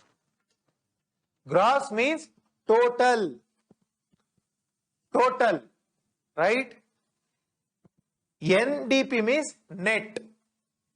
So, how do you differentiate, Andre? See, when I bought this mobile phone, it was 15,000 rupees. So, does the price of the mobile phone remain same even now? No. The mobile phone is depreciated every year. Even for that matter, the building, they build this building at the price, let's say, starting the price of this building is 1 crore. 1 crore. Every year, 1% is depreciated because the building gets old. Similarly, all the products get old. So, depreciation. If you remove depreciation, GDP if you remove the depreciation, then you are going to get NDP. As simple as that.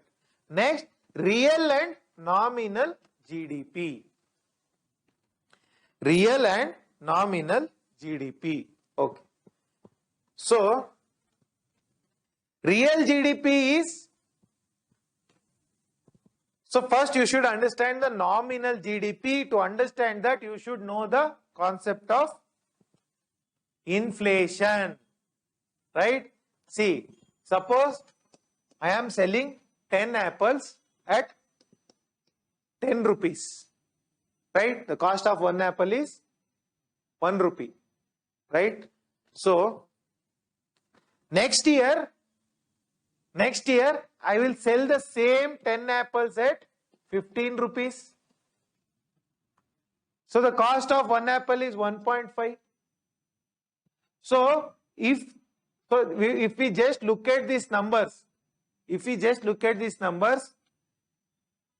earlier apples were coming at, forget the number of apples, just look at the prices.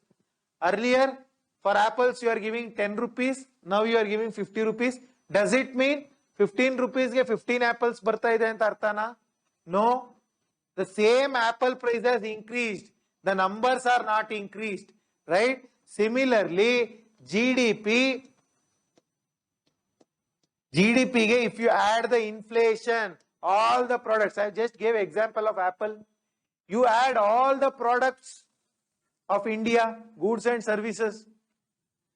So, if you add the inflation, then that is nominal GDP. GDP measured with inflation is called nominal GDP. But GDP, if you measure without inflation, if you deduct the inflation, then it is real GDP. Simple? Clear? Okay. So we have the concept of GDP deflator. What is GDP deflator andre? See, here we have nominal GDP. Nominal GDP is higher than real GDP because it is high price. Real GDP plus something, plus some value is nominal GDP.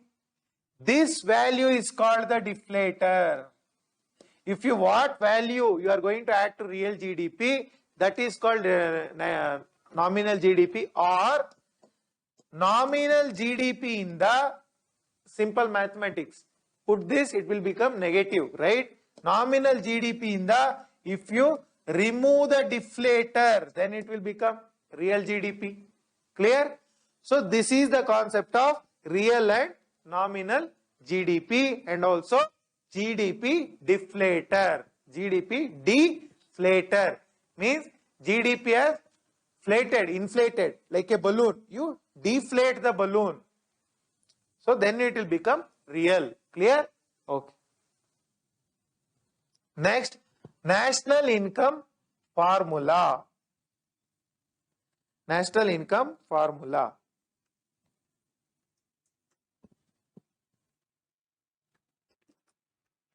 See, till now I spoke about GDP, GNP, NDP.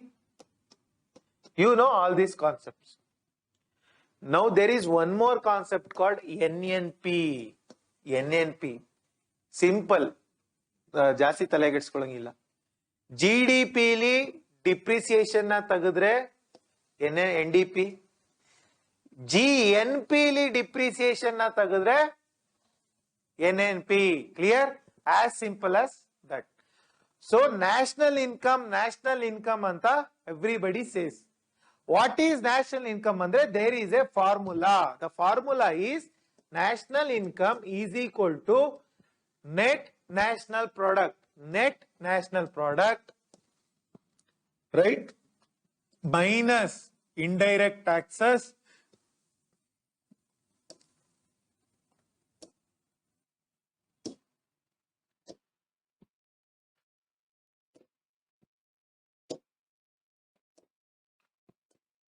national income. National income is equal to net national product minus indirect taxes plus subsidies. So this is the formula for national. How do you remember this, andre? There is one more formula I told you. Market cost is equal to factor cost plus indirect taxes minus subsidies. So illi indirect tax plus ಇದ್ರೆ ಇಲ್ಲಿ minus ಆಗ್ತಿದೆ, subsidy ಇಲ್ಲಿ minus ಇದ್ರೆ ಇಲ್ಲಿ plus ಆಗ್ತಾ ಇದೆ. So national income means net national product. ಎಲ್ಲಾ ಕಳೆದ ಮೇಲೆ ಏನು ಸಿಗುತ್ತೆ real. I told GNP is the real measure. So even that GNP you remove the depreciation, you will get the actual national product, out of which you take the taxes. Taxes, I told you, taxes in the ಏನು ಬೆಲೆ ಇಲ್ಲ. Taxes doesn't add any value. You remove the taxes, but you add the subsidies. Subsidies the government is spending out of the pocket. So here you would have subtracted, you add the subsidies, then you get national income. Simple. Next, the concept of base year. So every GDP, GNP, everything is measured with respect to one base year. So earlier the base year used to be 2004, 2005. Now the base year is 2011, 12. So we measure the GDP with respect to this year. What is this base year? See, when we calculate the GDP, there is a base year. Base year alli, for example, let us say one pen drive. What was the cost of the pen drive during 2011, 2012, right? 2011 and 2012. And what is the cost of the pen drive using 2022? So the cost of the pen drive in 2022 is called current prices. Current. Whereas the cost of the pen drive in the base year alli ade pen drive est cost ittu, that is called constant prices. Clear? Okay. So market value of output. So this is, so both of these speak about market value of output. Andre pen drive is the output by an industry. What is that market value? What is the market value of that output? Is it measured at current price or is it measured at constant price? Okay, current price is the right measure. Okay. Next, seasonality. So what is meant by seasonality andre, you are comparing, see, I told you year has 4 quarters. April to June, July to September, October, November, December, January to March. When you are comparing the current year with constant base year, you have to compare the exact quarters, not the entire year. Enike, this is with respect to agricultural products. Agricultural products, ಈಗ ಜನವರಿ March ಇದರಲ್ಲಿ ಜನವರಿ to March ಅಲ್ಲಿ ಈರುಳ್ಳಿ ಬೆಲೆ ಎಲ್ಲ ಬಿದ್ದೋಗಿದೆ, right? ಅದೇ you take the price in October December, it will be high, or even in August, whatever, right? So seasonality, it based on the season. Agricultural products prices are based on the seasons, various seasons. Clear? So when you compare this year with the base year, you have to compare the exact months. Exact months and matra. If you are comparing August to June in 2022, you have to compare with August to June of 2011-12. Not with June to September, July to September. Exact iವಾಗ ಏನ್ months na ನೀವು compare ಮಾಡ್ತೀರಾ, same months you have to compare them. Clear? Okay. Next, potential GDP, positive and negative. So what is potential GDP andre, see, today India's real GDP is around 140 crore. India's real GDP in 2018-19 was 140 crore. Okay. But is it the capacity of India? Doesn't India have more capacity? We can produce so many things. So, for 140 lakh crore. 140 lakh crore is India's GDP. So, idralli, even under this, there are lot of unemployment, lot of health issues to the public, right? And lot of sectors are not supported by the government, right?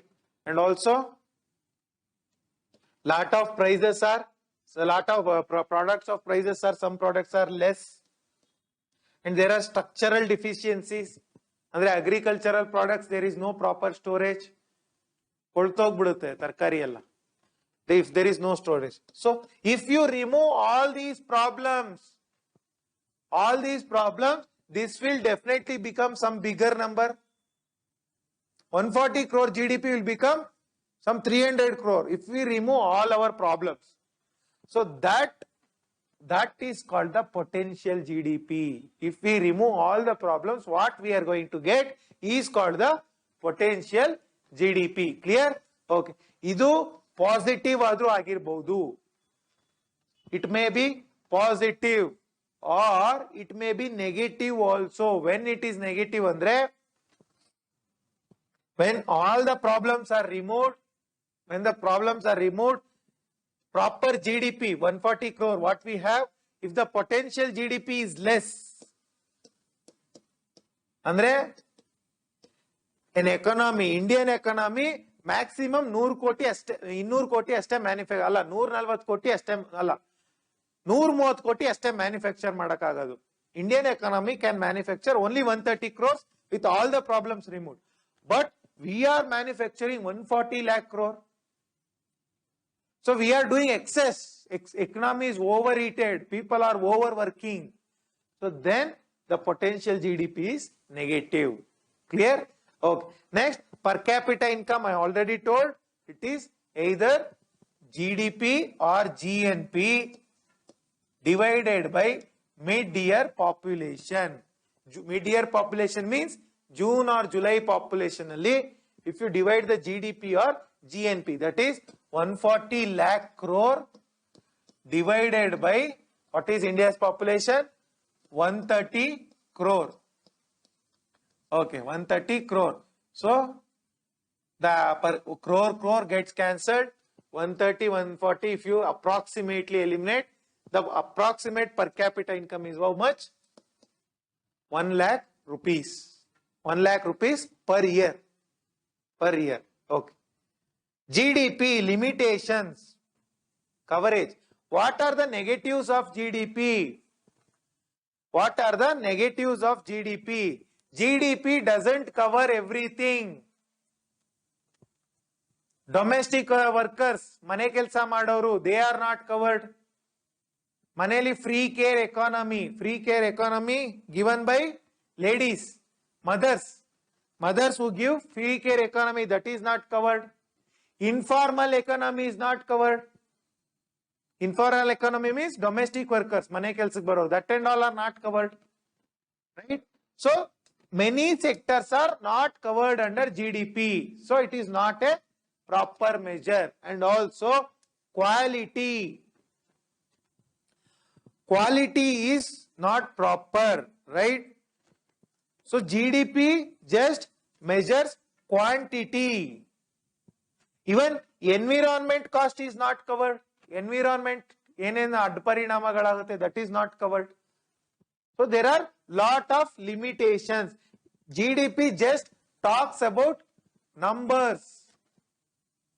We want more numbers, more GDP and but our numbers idrunu, no. Let's say we have 140 crore, 140 lakh crore GDP, but unemployment estimated. So there are lot of things. Even the quantitatively we are good, quality is not good. Even if we are 140 lakh crore, there are crimes, there are rape crimes. So there are lot of issues, lot of poverty is there, illiteracy is there, so many things are there. So quantitative measure is not right, qualitatively we are not good. economic cost is not included. Environment cost is not included. So many things are not included in the GDP. Pollution is not included. Leisure is not included. If you take leisure, it is a loss of GDP. GDP, leisure tagondre, it says it's bad, it is bad. So many things are not included, and that is the limitation. Okay, 1 second. So today we will finish this national income statistics in India and wind up. Okay. So national income statistics. So statistics means numbers, data. India dalli who gives the national income statistics in India? It is CSO, now rebranded as NSO, Central Statistics Office under Ministry of Statistics and Program Implementation, right? So it gives quarterly GDP na every quarter kodutte yaru CSO, and also it gives GVA, gross value added. I told you what is GVA, that is given. And this entire thing, GDP, GNP, industrial output, inflation, whatever is there, everything is called National Accounting System. This system is called National Accounting System. Clear? And it also who changes the base year, and it is CSO, base year. So after Narendra Modi ji government came in 2014, in 2015 they changed the base year to 2011, 2012. Why base year is changed? Why base year changed? This concept is important. See, earlier the base year was 2004, 2005.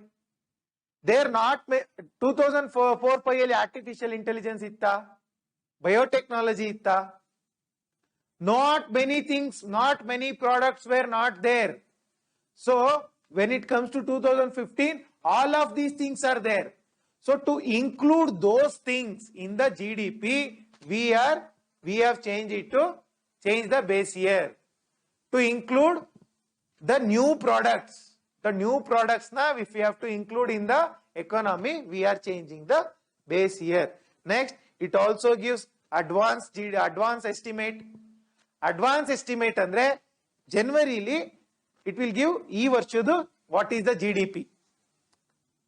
ಎಷ್ಟು GDP we are going to produce. It gives advance estimate. It also gives quick estimate. End of the financial year, March 31st ಆಗ್ತಾ ಇದ್ದಂಗೆ, it will give one more estimate called quick estimate. Quick estimate anta ಒಂದು ಕೊಡುತ್ತೆ. Next, after that it gives provisional estimate. It is andre advance estimate without knowing anything it gives prediction. Quick estimate is better than advance estimate. Provisional estimate is better than quick estimate because it has lot of data. Final estimate is the best estimate which is given later on.